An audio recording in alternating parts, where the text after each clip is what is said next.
Good morning, ladies and gentlemen. I am Nemeka Onyeka Oderere.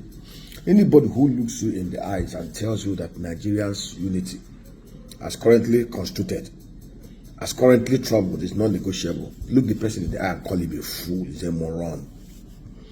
Anybody who tells you, who looks you in the eyes, based on the current situation, the current convoluted arrangement of Nigeria, the current schism, the current division, the current tension in the land, and tells you that this country unity is non-negotiable, look at the person and call him a compound fool, a moron. And let me tell you this: all over the world, Nigeria is supposed to be a secular state.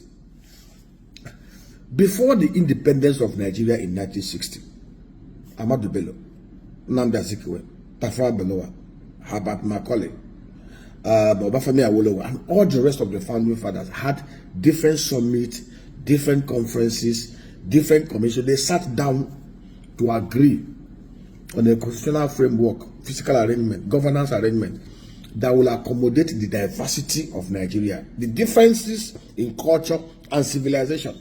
That was how the 1960 Constitution came about, amended in 1963, that allowed the regions, based on their cultures and diversities and civilization, to maintain a semi-autonomous, semi-autonomy. That was why they say, okay, every region, produce whatever you can produce, control 50% of it, pay 30% to the center, and then 20%, 30% to the central port, and 20% of revenue to the federal government. We had a parliamentary system of government that tied the peck of office of public servants to that of the civil, of political office holders to that of the civil servants. It was part-time. That was why, as powerful as Ahmadu Bello was, under a parliamentary system of government, as leader of the NPC, he was supposed to assume the role as the prime minister. But he refused, because he wanted to develop his beloved north based on the culture, and nobody begrudged him. You could even listen to one of his famous interviews with BBC, where he said if he could not find enough people to man his civil service, he would prefer to hire the Britishers rather than to hire the Yoruba or the Igbos. Given to him, he has his region to manage. Nobody disturbed him. Do whatever, even if you want to go and bring a more foreigners or to bring whatever, good and fine, because each region developed based on their own preferences.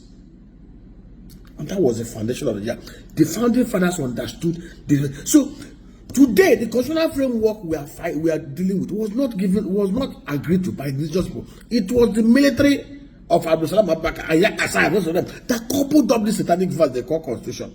How can you be in one country that has one constitution? Some people introduce Sharia, a religious arrangement. Now, do you know that in Nigeria is not the only country. Nigeria has Muslims, they have Christians, they have animists, they have traditionalists. Now, imagine the kind of chaos if the predominant Christian areas decide to introduce canon law that the Crusaders introduced when they were annihilating others. Imagine if the traditionalists, the Ifa worshippers, the Amadioha worshippers, the Shango worshippers decide to introduce their own law and apply the kind of confusion. Somebody will tell you he can sit down in his state, create and pass Sharia law. Then he expects me. Do you know if everyone begins to pass his own law that runs contrary to the constitutional and the foundational arrangement that our founding fathers entered into in 1960? See, it's high time we all sat down to agree this country is better off us coming together and working together. But we must work together in an atmosphere and understanding, just like our founding fathers had it, in a very important mutual respect, justice and fairness. We cannot operate a country that has diverse, two different operating arrangements. Matthew chapter 23 verse 23. Our Lord Jesus said, there are what we call weightier matters of the law: justice, mercy, and faithfulness. And this is what we must consider, that you cannot work in an atmosphere of injustice. Look at the North. The governors will spend hundreds of billions. Buhari handed over 100 billion naira to terrorists, the Fulani terrorists. what's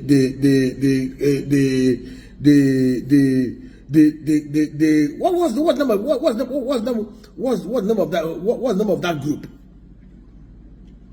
100 billion. The same thing. You see, military men and policemen and governors will be in a meeting. Terrorists will come with their gun, AK-47, armor personnel. They will come with everything to hold party, and they will walk away with their rocket propelled launcher and everything. And people will clap. But in the south, another part of Nigeria, such is not allowed. So we must agree. If there's a region that want to pamper terrorists, then let them pamper them. Allow them to have their own country.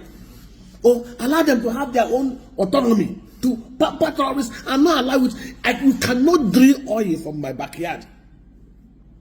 Then you take all the money and put it at the center. And then all the money. Do you know that between 2015 to 2023, Buhari squandered and wasted and looted over $27 billion fighting insecurity, most of them in the north. These are monies that will have been channeled into development. If we had resource control today, like we had it when this country was founded, and the south, the Niger Delta states are keeping treatment of their oil resources, those in the north will be forced to fix their land rather than wasting their limited resources, appeasing criminals and thieves and killers in the name of amnesty. Enough of this rubbish. Anybody who tells you, see, that is why we appeal to those from the south. When you are choosing those who will represent you, look for men who are not cowards, who are not weaklings, men who are bold and fearless and intelligent, men that will stand face to face, toe to toe with any other bastard out there and tell them to their face, the unity of Nigeria is negotiable. If you don't want it that way, let everybody go to his state or Israel. Yugoslavia was once 6 countries. Was one country. Today there are 6 countries. All of them are prosperous. India, Bangladesh, Pakistan was once one country before they split into 3. We cannot remain in a toxic relationship. We know the truth. The relationship between the major relations in Nigeria are toxic. Until we fashion out a workable arrangement that makes everybody live peaceably under the atmosphere of merit, justice, and mutual respect. Anybody telling you that this unity of the graveyard, unity of toxicity is not negotiable is a fool, a capital moron.